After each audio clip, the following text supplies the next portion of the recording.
the idea of this panel discussion is that we can ask questions from the artists. And here's me, and here's Onni. Onni tells you a little bit about himself soon. So I'm Kimmo from Flashback, if somebody doesn't know it yet. And I said we because I hope that if you have questions for them about their careers in the 80s, about Italo disco in general, please raise your hand and me and Otto will give you a turn to ask your questions. We will have a little bit questions here that we thought about in advance, and we will, otherwise if you don't have any questions, we will go on. And just if we don't notice that you have a question, just shout a little bit. Yeah, I want to ask something. So it would be nice if there will be your participation as well. Okay, before we go to the artists, I will give only to tell him why he is here. Yeah, and that's a good question and a very interesting one. I'm Onni Niemi, a journalist from Helsinki, and tonight is my bachelor's party.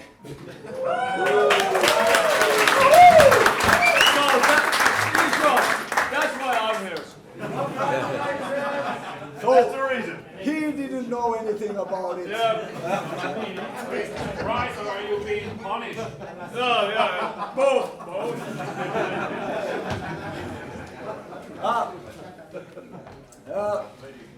We have almost everybody here. So let me introduce the artists shortly, because I think you know them already. So first here, Ubaldo Zambelli, you know him as Roy.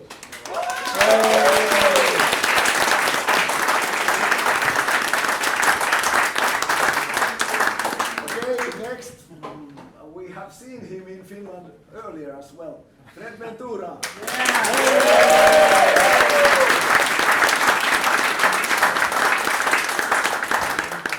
And I'm so proud that we have here tonight Mikko Mission.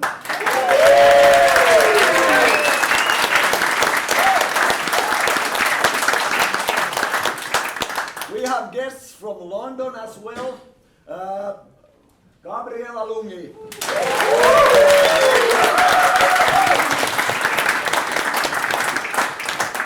Then my dear friends from Sestri Levante, Diva, Massimo and Roberto.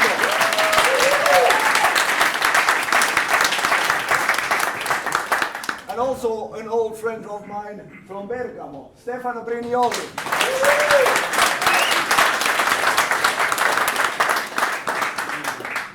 Okay, our salsa man is trying to have a microphone so we don't have to shout that much if it's still possible. Oh, Yes. sounds promising.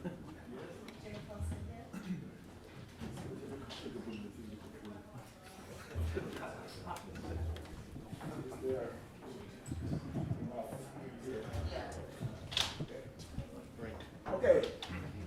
So, good.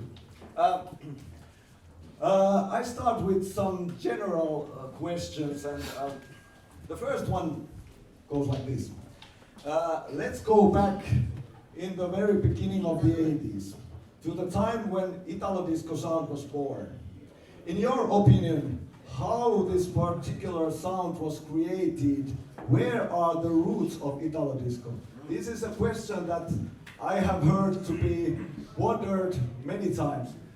Who would like to say something about it? Okay. Yeah, but I was too young to be a pioneer of the movement because there were already many artists producing records when I started, but I was a good observer. So let's say that it's a bit complicated to find the roots because everybody was producing music on his own. There was not a real movement, or at least we couldn't imagine that there was a movement because with technology, everybody was trying to produce their own music at home or in little studios. So the fact that there were some records released by independent labels like Disco Magic or Discotto make us feel that there was something happening. But nobody used the word Italo back in the days because we were all into dance music in general. So I was buying records, imports coming from the UK, the US, in the record shops in Milan. And our goal was mostly to produce dance music.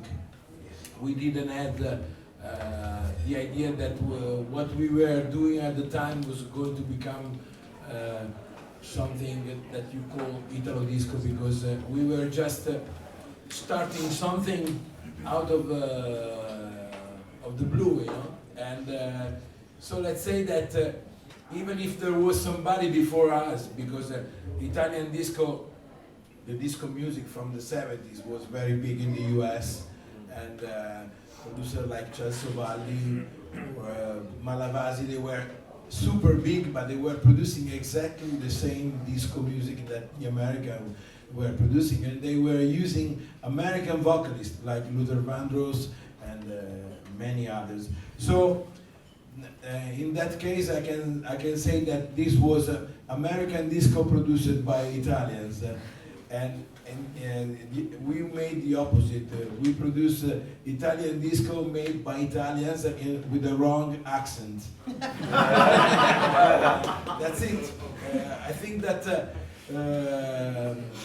the magic started when those records started to be played in the radios by DJs, and so you could go in a club and listen to Duran Duran, Spandau Ballet, and also to Nico Mission or Ken Laszlo or Denaro or even Fred Ventura sometimes, not many times. And so what I think is that these are the roots, but the end was very close at the same time, because everybody started to produce dance music because it was easy, the technology was available, and a lot of musicians had nothing to do, and so they were starting to produce it. So the production became so big, so huge, that the shop couldn't really handle all these records. And this is the reason why some of those records now are so rare and so researched by fans. Okay. Anybody wants to add something about that was clear? I was very present because I was lucky. It was salsa. Okay.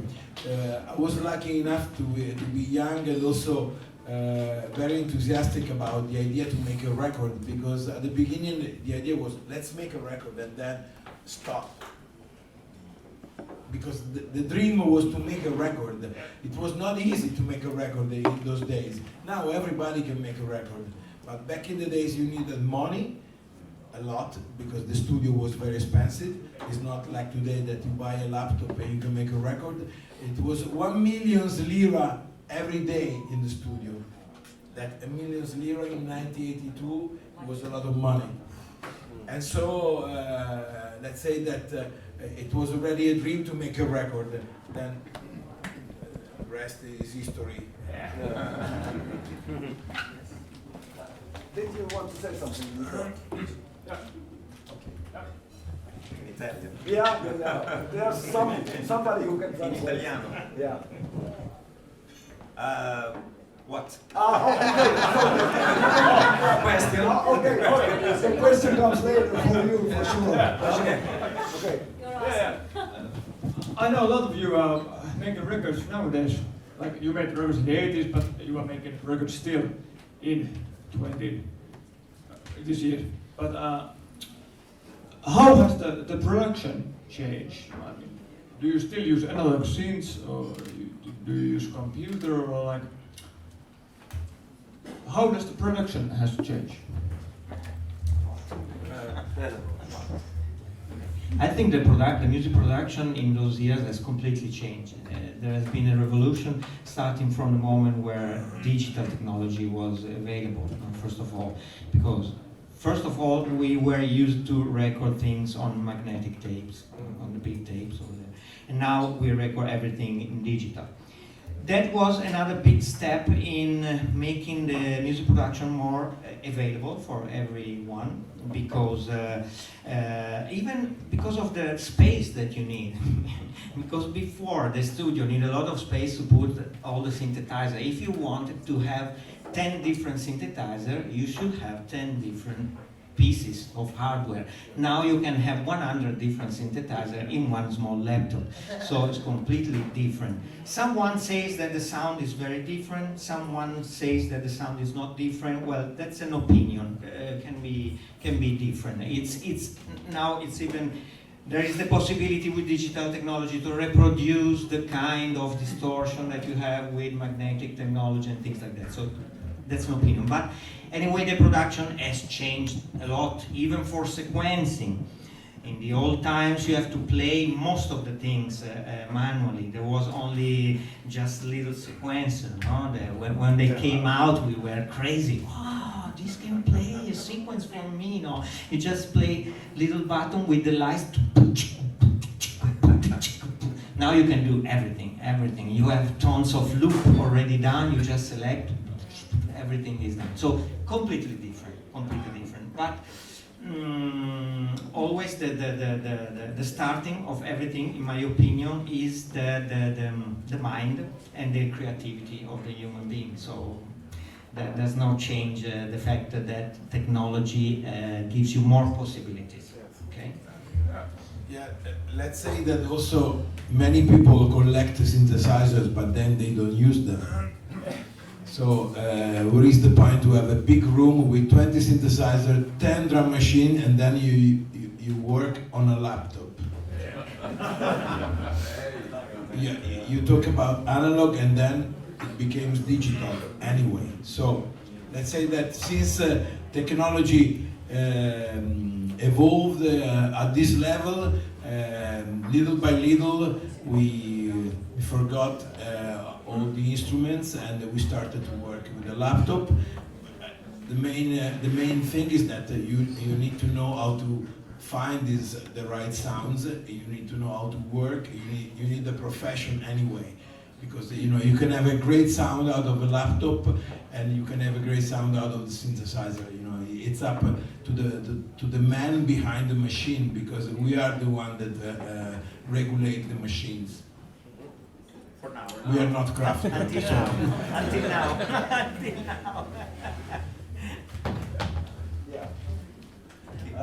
Just shortly, what do you think, which were the most important Italo disco synthesizer or drum machines? Do you have some preferences? Of course, it's a question of taste many times. So, for example, the drum machines are all very important, because think about Spacer Woman have the 808 drum, then you Scotch Penguin Invasion have DMX, Flex, you never change no more, have the DMX, then the Narrow use the lean drum a lot, then people were using a lot of drumulator, the one that were used for the Nicolosi production, like Valerie Dor. So those drum machines were really peculiar and made the difference. Imagine without the 808 drum there would be no electro. Without the 909 there would be no house. It's incredible, but we all need to reflect to this point, because technology helped to create these sounds, and without the mind of the people that created those instruments, there would be no electronic dance music at all. Nell'84 si usava la batteria, la Siemens and sequencer. Played by hand. Stop. Voice, Voice. mind, and heart. Yeah. Stop.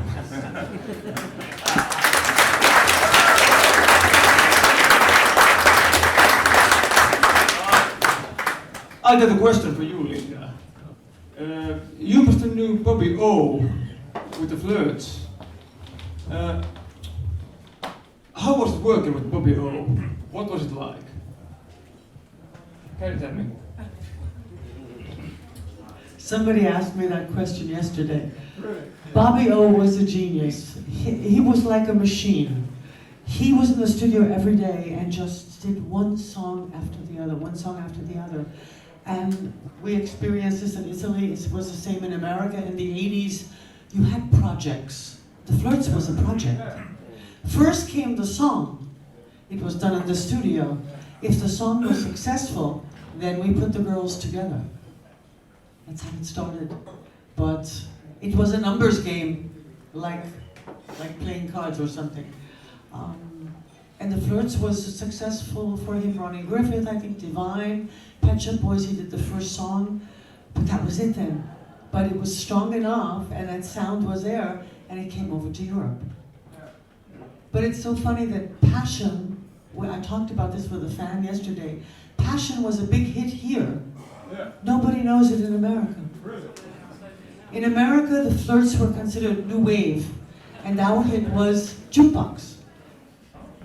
It was like bubblegum new wave, and nobody plays that song here. It's a completely different world.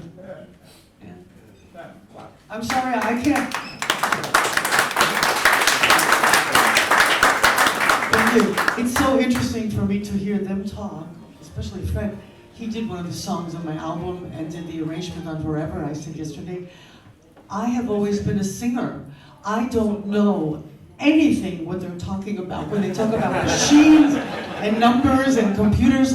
It's like, it's amazing for me. It's like, oh, I'm glad you can tell us something, because this is right. Yeah. Singers, we never really know what goes on behind the scenes. We just sing.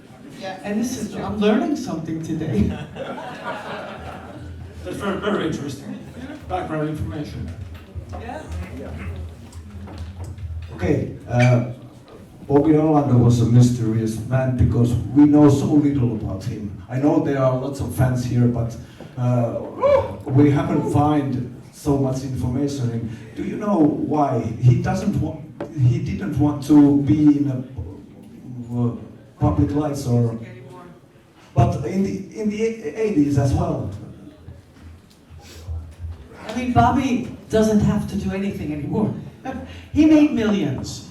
And he became a lawyer. Afterwards, he studied law. He married one of the Flirts who worked with me, the blonde girl. And he's got 5 children, so he still produces, but only for himself. He gave up working with other people.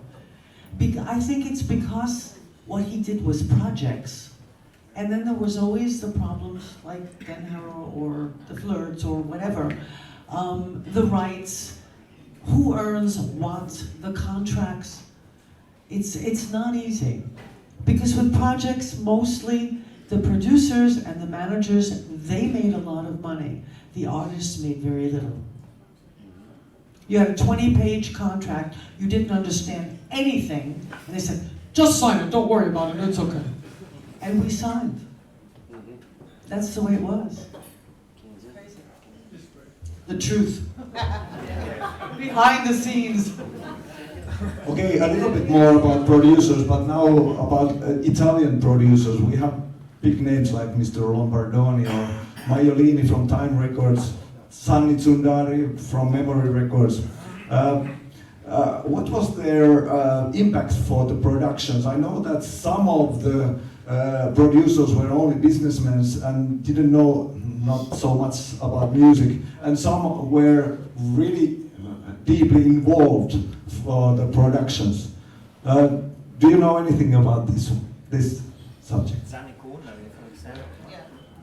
The couple Zanni Kundari called Il gatto e la volpe, no? The cat and the fox. The cat and the fox. Zanni was just a businessman. He didn't know nothing about music. Kundari was the technician. No? The technical guy, he had ideas, and there were a lot of musicians coming in the studios and taking their own production. So for what I have learned about that, because I'm not so expert, but for what I have seen, Kundari was the real technician. He found the sounds, the mixing, and all that. And there were musicians that brought the songs in the studios and ideas and make the singers like me sing. And that was the difference between them, for example, for what I know. Do you have same feeling? Yeah. You have been working with them as well. So I got contacted by through the Durium record company to go and sing the song called Acapulco Nights, and it was in with Kundari and Sandro. They had a studio near Parma. I don't remember the city. I think it was in the countryside. No, it's in the country. Yes. So anyway, they said, look, could you please go? They gave me the address. In those times, there was no sat navs. There was no cell phones, nothing. So I remember it was really dark, 8 o'clock, and it was like March maybe. And to find the studio, oh my God, we got lost several times. Anyway, we arrived at the studio, and there was Sandro there waiting for me, and the backing track was already made. They didn't see if it was my key or not. In fact, it's a tiny bit too high, but I managed to get through. And they were just there, and they produced it, and like Linda said, sign the contract, yeah, okay, what do I have to sign? And then they made money, but I made some money just by doing some gigs around with Acapulco Nights, but realistically, not much money came into my pocket with Acapulco Nights for the rights, because I didn't have just as a singer, I think it was like 2% you could get maybe out of a contract. We didn't know. And we didn't know how much they sold because there was no track of the sales, it was just on the word what they said. Only with Baby Records, with Freddie Nanjar, I had a contract 2%, and there with Invisible I got like 800 lira, which is about 400 euros nowadays. So it wasn't that much either. But you get to do the gigs, and you get popular, you go and do interviews, TV. So it's nice the same. It's not all about money. Yeah, there is one thing that I want to say, because just back in the day there were people that were producing record, but they were not even appearing in the studio. So these are executive producers. There is a big difference between an executive producer and the artistic producers. You can put a name on a record, but it doesn't mean that you have made something on the record. This is, I think, the big mistake that we all made back in the day, to let these people put their names on the record this way. Because one thing is to be there, say something, give some suggestions, say why don't you do it like this or like that, and another thing is to be in your office counting money or planning things. So the ego of this producer, I don't name them, was so big that they want to make the money and they want to appear. And this is something that is totally not right. That's it. But Italo Disco is made of this kind of stories. So, there were a lot of people that got the credits doing nothing, and other people that create a lot, then didn't get money and credits. But this is part of mostly of all the dance music styles, house music from Chicago. All the original producers were not fully credited, and they used the masters without permission. They never paid royalties. When there was to pay royalty, they say, yeah, we sold as much as the advance we gave you. And then you discover that instead there were like 20,000 copies more that were sold, but it was too late. And so this is the reason why now when we go in South America, we find a lot of people with your records and say, I didn't know that this record went to South America or to the US or wherever in the world. I can tell you also a nice story because I was in Buenos Aires recently, and I discovered the reason why Italo disco is popular in Argentina. There was a DJ that was buying records, import records, and was doing bootlegs, making compilation bootlegs. The label was called Gapul. It's the opposite of Pulga. Gapul. And he didn't put the name of the artist on the record, just the titles. So the people didn't know where this record were coming from. There was no internet, nothing. And there are like maybe 100 LPs with 6 songs on every LP that represent the scene of the moment. So disco from the US, German disco, Italo disco, whatever. And this guy went bankrupt 22 years ago, I think, but at the time he became a legend because he was releasing all the music from around the world without any permission. I got a follow-up question. Fred, you work with legendary producer duo Turatti Chiricato. Can you tell us about how was your working process? Do I have? If you like. You know, these two guys have been very important for me, obviously. You know, when I met them, I was very young, and they were also very young. And so they were starting. They just had made To Meet Me by Denaro, and then they had just mixed P Lion, P Children, Pretty Face by Stilou. I went to the Disco Magic office with a demo. I played it to Severo Lombardoni, and then a guy from the basement came up with mustache and he said, I want to produce this track, and it was Turatti. That's it. So we met and we agreed to make this record together. They paid the studio, we made the record, and it was a flop. That's it. But we were, you know, very young and full of ideas, and so we were making more records like Flex, and then we made the years together. And then something happened, the relationship didn't went so well. There were too many people in the team that were not so nice, and so I decided to quit. That's it. But it was a fantastic experience anyway, because that moment, 1983, was really a very crucial moment for this kind of music. Everything started to go well. The music became popular and popular, so it was a great time anyway, and I really enjoyed it, and this is the reason why I still have a very good relationship with them. Okay, another legendary producer duo, Farina Crivelente. There are some artists here who have been working with them, right? Also Vico and Stefano as well. Can you tell us something, how it was work with them? How much, if we think about the Power Records or Time Records sound, what do you think, how much it is because of Farina Crivelente and how much is because of the sound engineers, Oliva and Gelmetti? Can you remember anything about your projects with Farina Crivelente? Well, I must say that, as Linda said before, that there are people who are only artists. Other people are interfacing with the producer, with the machine, the hardware, etc.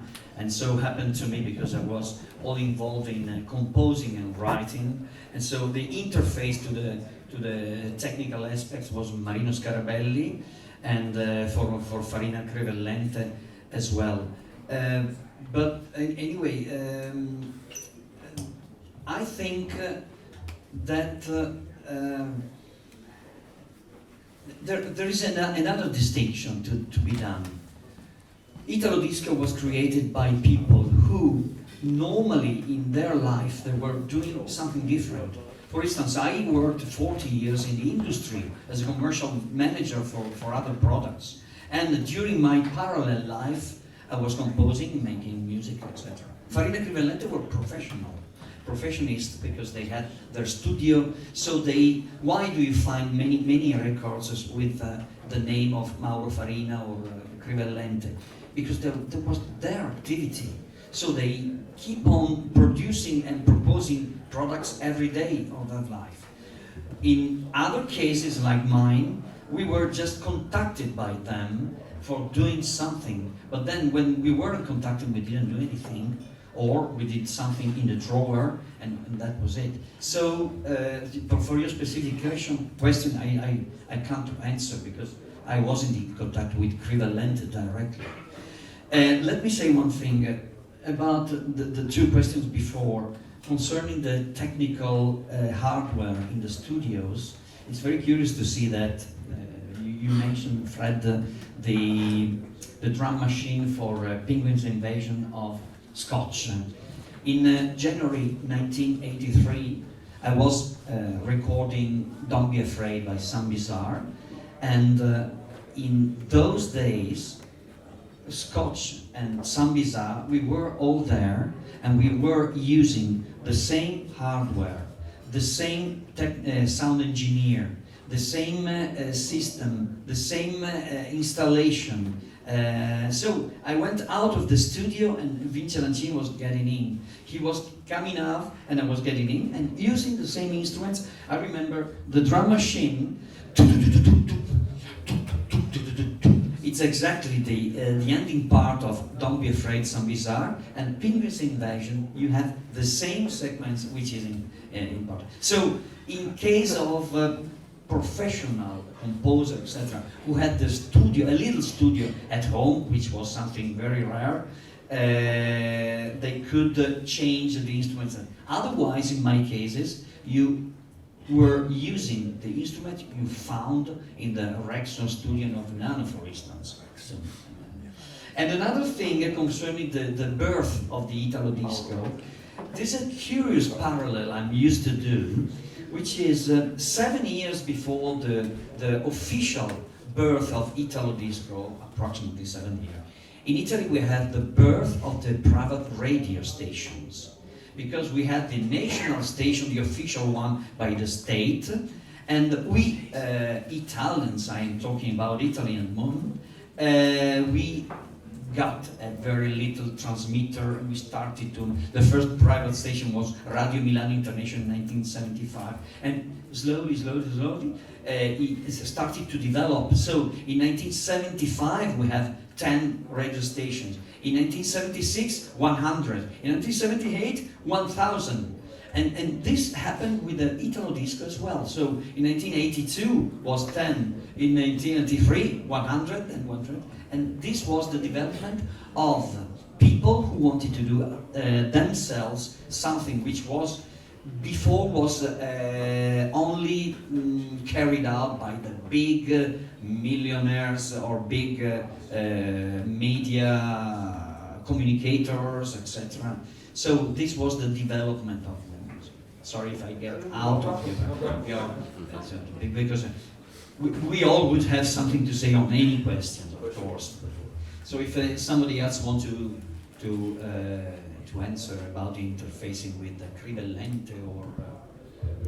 I know, Miko, that you mostly did your job with Graziano, but still, you have been working with Farina Crivellente as well. Talk, ring the bell, Atrium, Weekend. Sì, just one. Just talk with Farina. Yeah. But io ho sempre lavorato con Graziano Pegoraro. Yeah, maybe you could tell about them a little bit. Tony Carrasco, the first. Yeah. Please. In italiano, poi qualcuno mi traduce. Sì, dai. Allora, lui è quello bravo. Lui è bravo. Allora io quando sento tutti questi nomi, Farina, Crivellente, praticamente io li conoscevo perché siamo stati rivali nelle sale da ballo with the group, with the band. Io ero Miko, Don Miko, and Farina era Caravan, and, in tutti i locali c'erano il Caravan e Don Mico. Lotta, era una lotta, quindi eravamo amici ma non tanto, nel senso che ci volevamo bene ma ci scontravamo. Io poi all'improvviso sono stato da un grande discografico come Walter Gurtler, che non c'entrava niente con tutto il mondo, col mondo della dance. Aveva fatto jazz, aveva fatto Celentano, Vasco Rossi, nomi incredibili. Era uno dei primi discografici dagli anni 50 in poi, e improvvisamente ha detto: ah, bella questa cassetta. Io ho portato una cassetta con How Old Are You, The World Is You, Two for Love, Run to Me, Around My Dream, I Love My Radio, in one cassette, in una cassetta, and the Gurtler say, oh, this is incredible, è bellissima, facciamo, ok? Gurtler era tedesco, very strong, bravo, folle ma bravo, e disse partiamo con How Old Are You? 10 giorni, How Old Are You? All the Europe. Say, mi commission, How Old Are You? Mi commission, How Old Are You? Dice, wow, è incredibile. E siamo partiti così. Ma io tutti i nomi della dance di cui avete parlato voi li conoscevo pochissimo, li conoscevo proprio per sentito dire, ma non avevamo avuto rapporti. Piano piano, poi abbiamo avuto anche rapporti di lavoro, come per Toc Toc Toc, che è stato realizzato da Farina.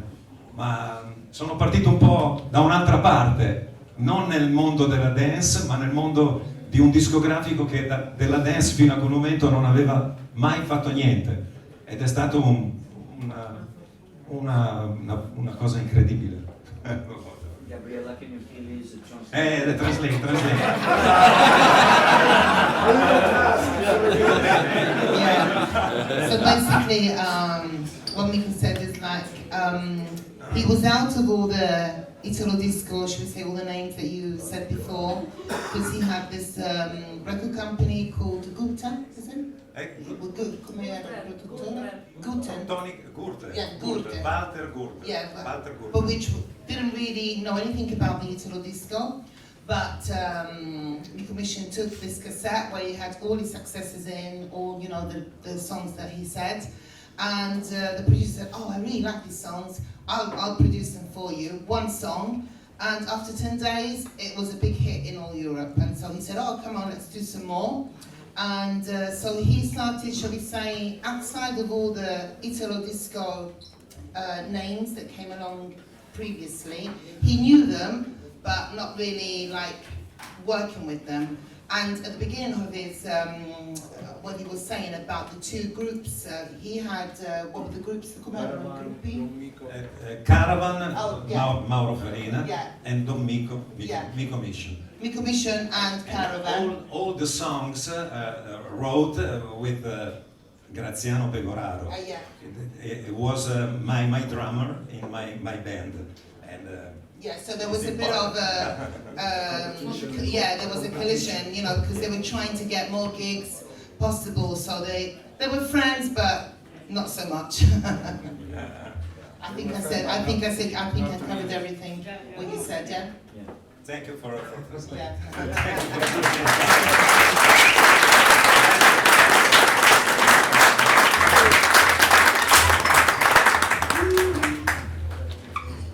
I'm Slash, we are in Växjö in Finland, and Italo disco, it's a huge thing in Nordic countries and all the other countries. But what do you think? What's the success? What's the secret behind the popularity of Italo disco? What do you think? Where? Here? Here. No, we're here, but it's a global scene. It's a great thing, globally. What do you think?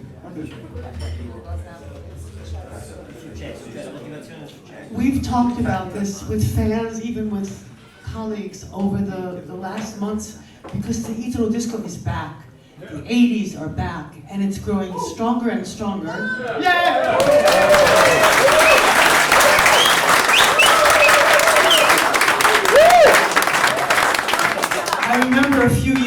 ago, we thought, oh, people would say, oh, yeah, give it 2 years and it'll disappear, and then the 90s will come. It hasn't disappeared, it's gotten stronger, and the vinyls are back, so we're going back in time.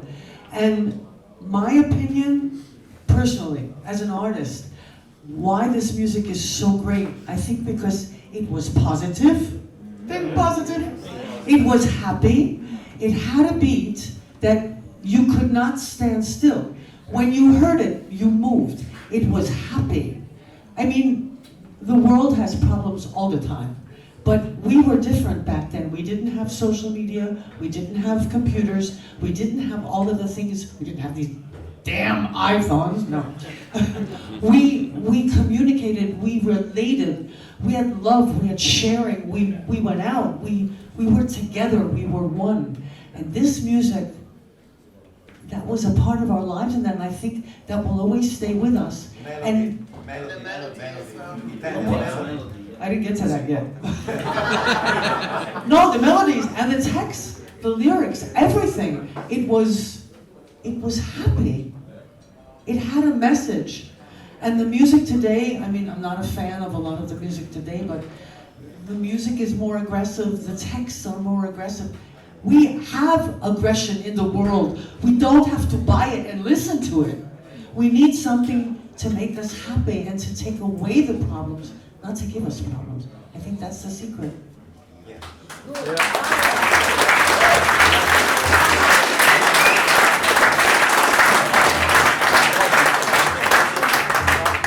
Yeah, and the Italian way of melodies, I think that's important thing, at least for me.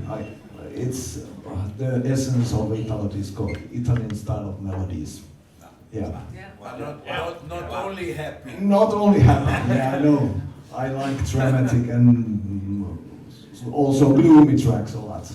La melodia è importante, Yes. bellissima. Even the sad songs have melody and have feeling. True. You know Yeah. what I mean? Yeah, absolutely. Hey, now more questions that are more personal for you guys. First of all, Roy, you started your singer career as a quite young guy. Destiny Time in 85? 86. 86, and 1 year later Shooting Star. Yeah. How did you end up to work on music, and how did you find Sundar? I was already passionate about music, and I started to sing some years before as you know, my hobby, my passion. And I discovered that there were great bands playing around in the dance clubs. One of them was Miko. I was talking with him before.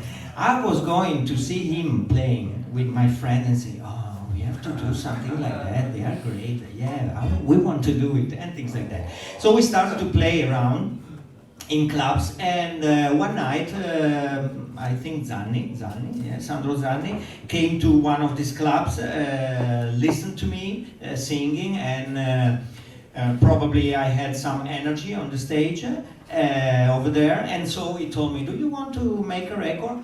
Oh, crazy. Yeah, I want to. and everything started from there. And so that was my first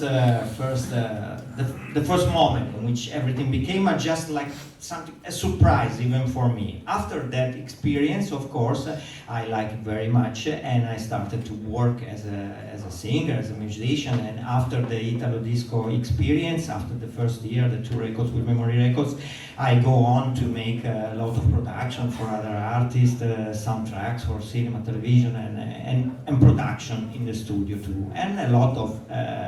I always like a lot to play live.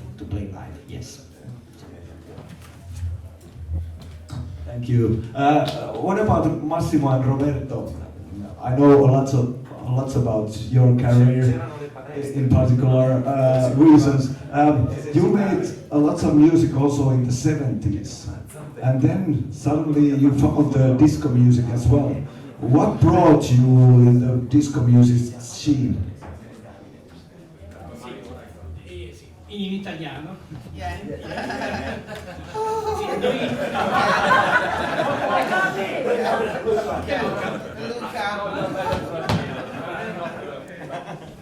Beh, noi abbiamo cominciato, ci siamo conosciuti a suonare il pop e il rock, perché all'epoca si suonava il rock.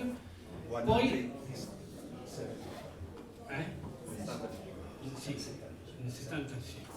Poi siamo rimasti affascinati, adesso la storia è lunga, abbiamo fatto tante cose, e soprattutto dalla melodia, dal ritmo dell'Italo disco, soprattutto degli arrangiamenti, e per fare queste canzoni serve il cuore, serve una bella melodia, belli arrangiamenti.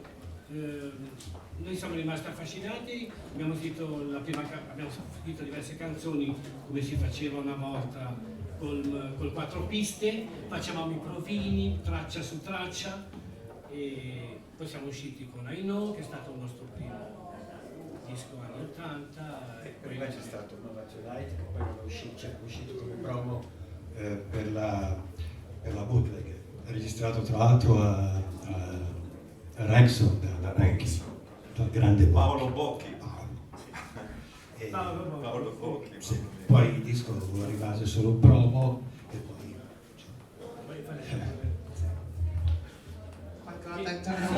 From the beginning. So they started off in the 70s from the rock and roll, and yeah, and then even from they were like really impressed from the arrangements and the melody of the Italo disco. And then they used to record on a 4-track. It was called the quattro piste, which is a 4-track with the things that go around, you know, with all, and then you had to cut the tape to do all the mixage. Yeah, and then they used to go with a little cassette. They tried to put it on the cassette, and then they used to go around to, you know, for demos of the record companies. And then they wrote their first success, which was I Know, which was one of the first hits they had. But before that, they recorded the song you were saying, quello che hai registrato? Mama Tonight, which was only a demo, but then it got released afterwards. Yeah, I think I said. And from then onwards, they just produced other songs, and with a great response. 20 anni fa abbiamo Yeah. conosciuto. Then Con 20 grande years piacere ago, Kimo. they met Kimo Sala. 20 years ago.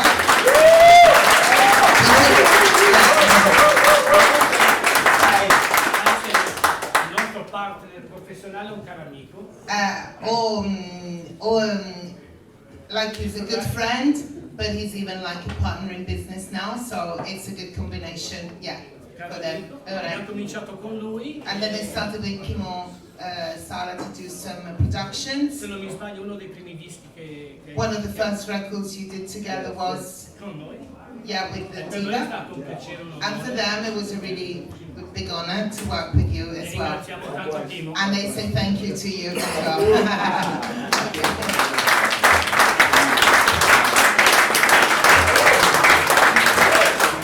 Yeah, it was the beginning of Flashback Records. Flashback Records wouldn't be what it is now without these guys, so always really glad about it and grateful for you about it. Then some questions that the fans have been wondering. One is for Mikko. I already talked about it with you maybe yesterday. There's a song, Alan Berry, Ring the Bell. And many people have been thinking that is it Mauro singing or is it Mikko singing? And maybe you could now tell us who is singing Ring the Bell. Io no. I write the text. But stop. I don't know who is the singer. I think Mauro, but I'm not sure. But me, no. So now we know. Now we know.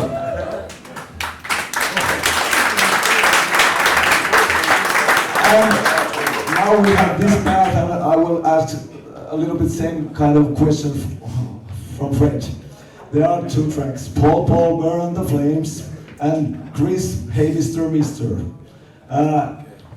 tell about these tracks. Did you have anything to do with Paul? Okay.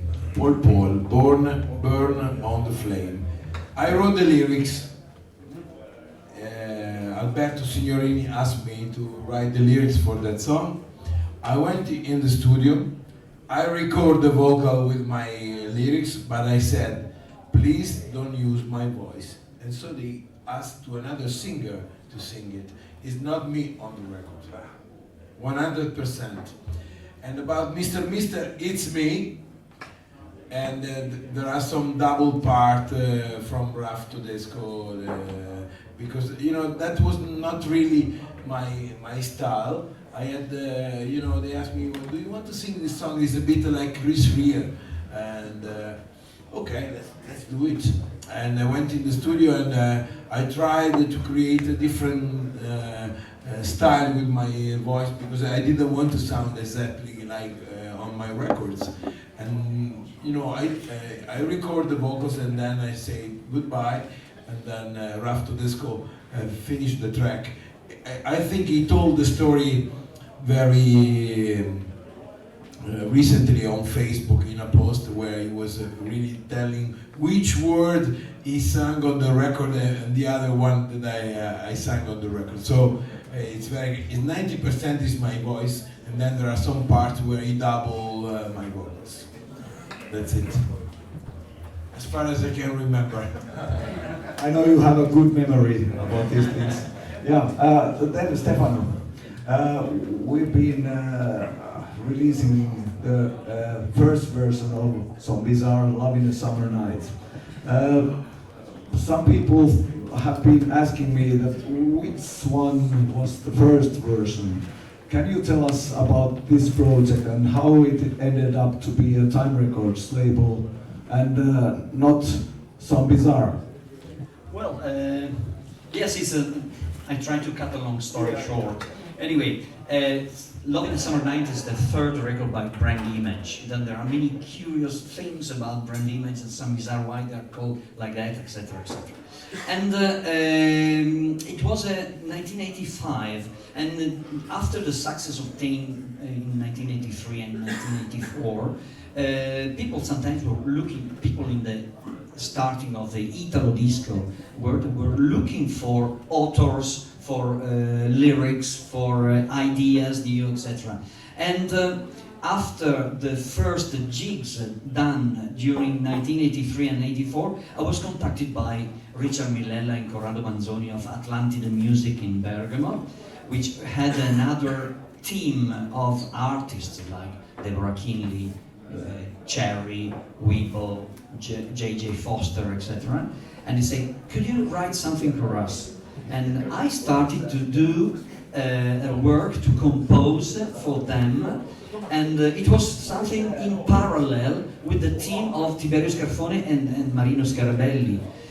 When we got to do Love in a Summer Night, I was singing the first version, which was the first published by you, and the song was ready. But what would happen? Tiberio was not, did not agree that I was working for another team in Bergamo, Atlantide Music. So he said, Stefano, you are composing more for them than for us. We are a team, we are somehow in competition, etc., etc. So we would prefer you not to sing this song. But the song was ready. And it remained in a drawer for 30 years until I proposed it to you, because it was a pity, the arrangement was fine, etc. And so they selected the other voices to do it, and this is why it happened. And it was a curious period also for singers, because I remember in the case of Are You Loving? Well, let me go back one second. I sang Don't Be Afraid by Some Bizarre, January 1983. In February 1983, Are You Loving Brand Image was already ready for that. But nobody could sing it. Stefano, do you sing it or not? But it was too close to Some Bizarre. So no, we don't like, we prefer not to use the other voice. And Tiberio Scarfone was a DJ also in the discotheque, in a club called the Number One, where there was the Caravan playing, and so asked Mauro Farina to sing it. And so the official voice of Brand Image became Mauro Farina, was it. And that was a typical attitude of those years. Sometimes you make everything of the song but the voice. You ask the first passing on the road, can you sing this song for us? So he sang the song, and then it disappeared. So we just a check for his performance, then it disappeared. So that's why also Fred was saying that about many names appeared on the records, many credits which were not. When I composed the songs, and mainly the lyrics for approximately 10 artists and 20 songs approximately, the average. Some songs have Grieco, Milella, Brignoli, Fedele, Suardi, etc. But in reality, when I composed them, the lyrics were all mine. So on the songs there should be two names only, the music and the lyrics. And all the rest is sharing the cake about the production. So the Love in the Summer Night was this. So the version you published is the first version which remained in the drawer. And then the second one was Farina Crivellente. Why Farina Crivellente? Because at a certain point, Scarabelli and Scarfone were somehow, let me use this word, pissed off about the song. We don't want to we don't know how to carry out with this song, etc. And Mauro Farina said, I look after that, and I completed. Thank you, a piece of Italo disco history for sure. Miko, where did you get the artist name Miko Mission? We know Den Harrow is Dinero, and is there some explanation for Mission? Miko Mission. No, Miko is a little name of Michele, and all my life everybody say me Miko. And Carrasco, when there is how old are you? Say Miko, facciamo one name, Miko. Miko Mission. Do you like? Yes. Wow. Miko Mission. Mission music. Mission music.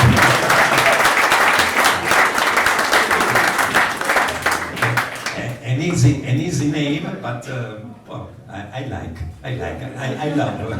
Sounds good. We all love it. Yeah. Can I add one? Yes. Sorry, I'm just talking about the name of the projects, because we used to change the name of the artist for each record. Was something very curious. Some Bizarre, for instance. Why Some Bizarre? Sometimes, of course, the name of the artist is also the sound that gives you. So Some Bizarre. But Some Bizarre is the initial RSB for Stefano Brignoli, because I immediately was supposed to sing it. So let's use something with your emissions. So was Stefano Brignoli was Some Bizarre. And then immediately Brand Image, because my nickname when I was with my friends, they used to call me Brie. Hey Brie, come here, Brie. How are you, Brie? Hello, Brie. So Brie, when we had to prepare the second project, Brand Image, we should find a brand very special, which gives an image and respecting Brie. Brand image, that was it. So this is those curious thing that nobody knows, but it has very much interest in people. Okay, now I have to ask, where comes Diva?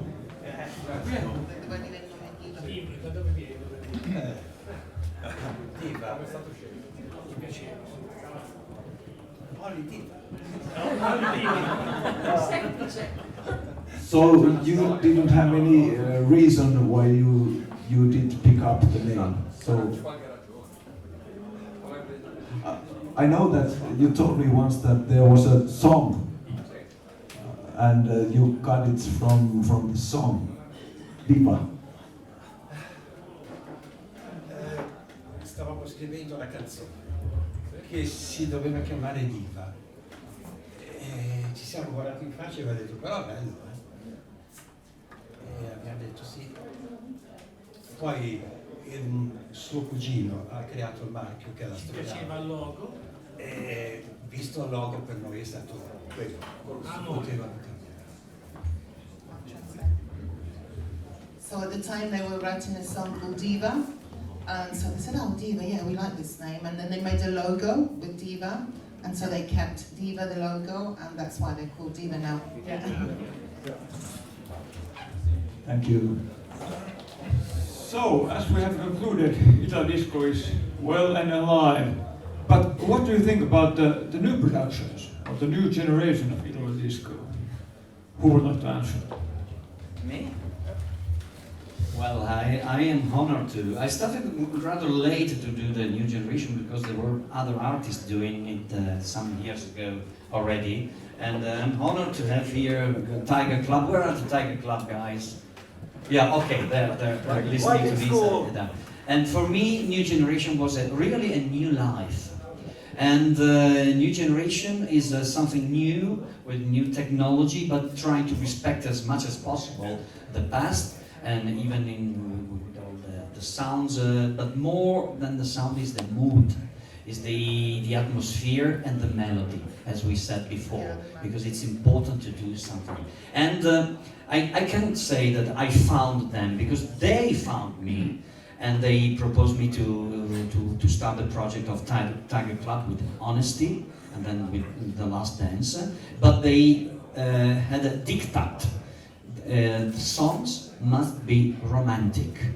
And so Honesty in the Name of Love. It's very romantic because it's respecting the melody of what there's here.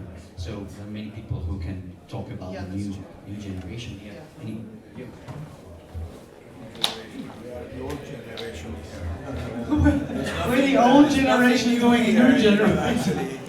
No, but basically, new generation music is new productions with the sound, the feelings, the beat, etc. of the 80s. And it's done, I think it started with a lot of us, the original artists of the 80s, those who continued, because a lot did not continue. And it's so great that we're older and we're still here. You know? So the music keeps you young, I always say that. But now there's so many new artists doing new generation. They don't come from the 80s, they're from now, but they love the sound of the 80s, and it's big. Again, it's growing, and it's growing, and it's growing. But it has that sound. Yeah. Yeah. Okay, thank you. Time is flying, and we will have a party night. So the last question. Now I need to ask. Do you have any questions for the artists now in mind? On the subject of labels, was there one or more companies that were both commercially successful, creatively appealing, and doing their business in a decent way? Decent way. In a decent way, yeah. Decent? No. I think no. No decent way. Maybe, yeah. I think one of the big record companies, which was really super organized, was Baby Records. The Baby Records with Freddie Najar. Yeah, but it wasn't on the dance label. It was a pop. Yeah, it was a pop label, but then with Dan Harrow, with Tom Hooker, they started doing Mixage, which was always #1 in the Italian, how do you say in the charts. And so I think, for my opinion, when I met all the organization of Baby Records, the office in Milan, the studio, whether it was Turati, Chiricato, when I went to record Invisible, for me, Baby Records was probably the best record company. Yeah, it was all like a bit more trackable, shall we say. Yeah. If those labels were working decently, they should be here now, but they are all bankrupt. They all went bankrupt, even more than one time. Even without paying the artist, even without being correct, they managed to go bankrupt. So It's sad but true. Thank you. Why? Grazie. Why? Because they were spending money the wrong way. If you earn a lot of money and you invest the money in the wrong way, like I don't know, you decide I have a new compilation coming out. I'm gonna do a lot of TV adverts, radio adverts, spend 1 billion liras, and then the compilation sell 3,000. You lose a billion liras, and then you have to pay the radios and the TV station. And so, you know, independent label, when they start thinking big, is a big problem, because you know, money in the pockets of people that never had money are dangerous. You know, they can really fly away because they come easy, but then they even go easy, much more easy. So those companies that were responsible of releasing tons of records that were selling millions all over the world, because Disco Magic, Discotto, Memory Records or whatever, you know, all these labels sold millions of records that we didn't even know sometime. And at the end, all these labels went bankrupt. Then they created new brands and new names, and they went bankrupt again. Only a few labels are still surviving from back in the day, you know, because they were smart businessmen and they evolved, you know, without thinking too big. Okay, more questions from the audience. Michael, come here. There are questions about Ring the Bell and about Burn on the Flames, but I have a question for you, Roy. Did you sing Joe Moran, Give Me a Break, and Phil Grant, Hi Gil? Sorry, I didn't get it. Did you sing other songs than the Roy songs? Yeah. Did you sing Joe Moran, Give Me a Break? No? On Crash label? No. Or on Memory Records, Phil Grant? No, Memory label? Records not involved. Okay. The two that... I always thought it was your voice. But No. Then something's wrong with my ears. Thank you. Okay, now this is clear as well. Anything else? Yeah, maybe. Okay.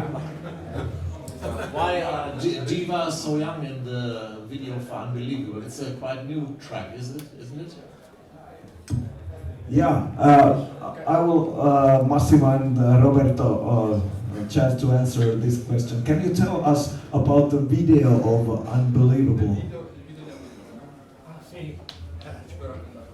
Sì, il video Unbelievable, eravamo molto giovani e l'abbiamo fatto in un teatro, un bellissimo teatro, abbiamo fatto tutte le coreografie noi.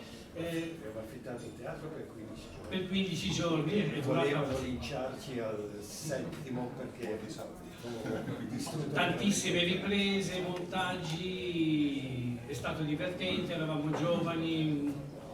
E poi purtroppo il videomaker si accorse che non aveva la possibilità di montare il video finito e poi rimasti in un cassetto. Poi un giorno abbiamo deciso, ho trovato la cassetta VHS dove c'era registrato sopra, l'abbiamo rimontato e fatto una canzone nuova e fatto per quello. Credo che sia un bel ricordo.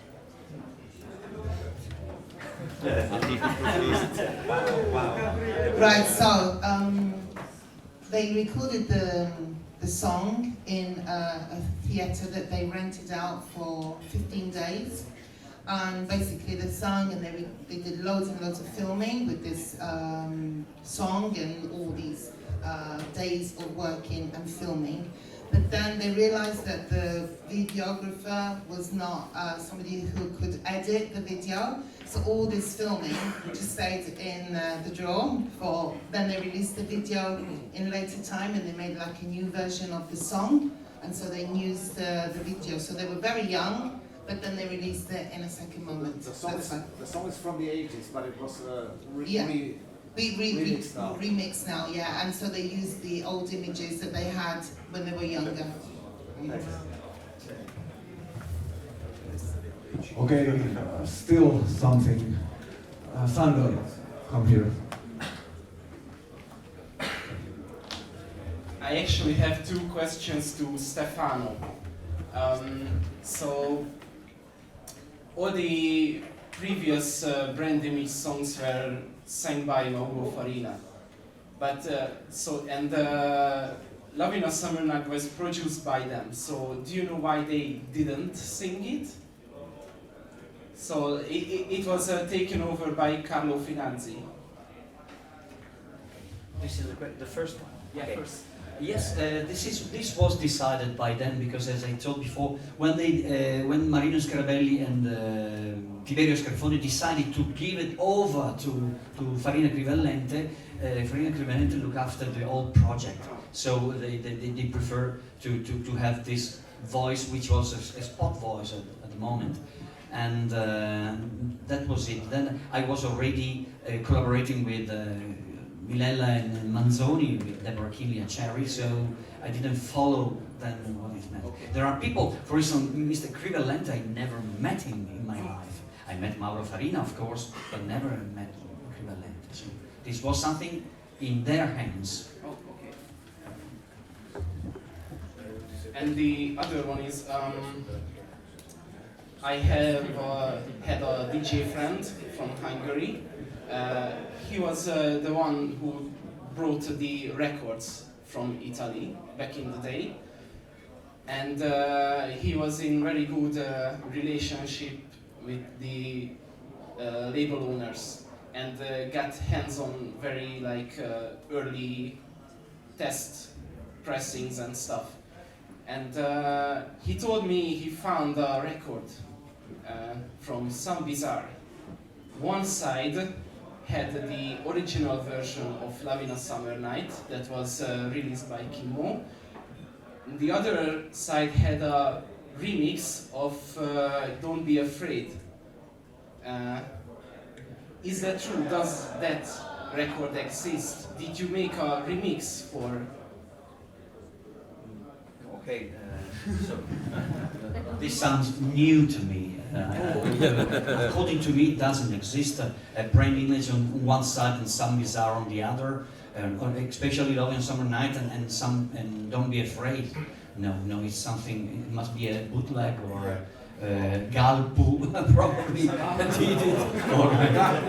Yeah, maybe the Galpu. Yeah, so Some Bizarre was one thing and brand image was another one. Oh, okay. And so, if you find the record, please take a picture and just for curiosity, we are not going to proceed with legal action, etc. But just to know because it's very curious. Thank you. Oh, sorry.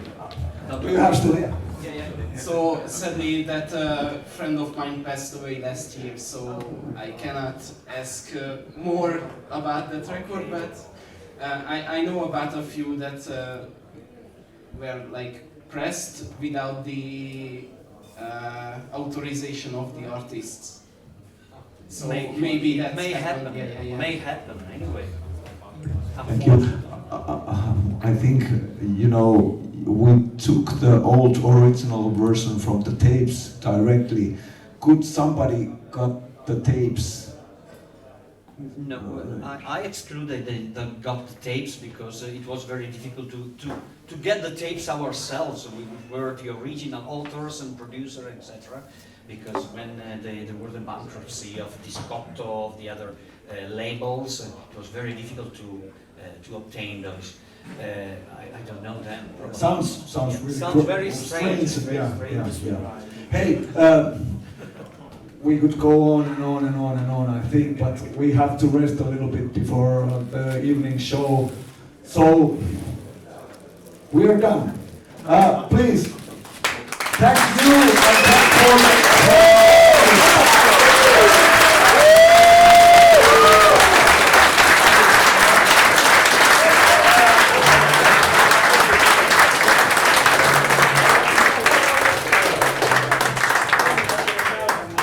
Okay, I'm giving you a little bit time to take some photographs.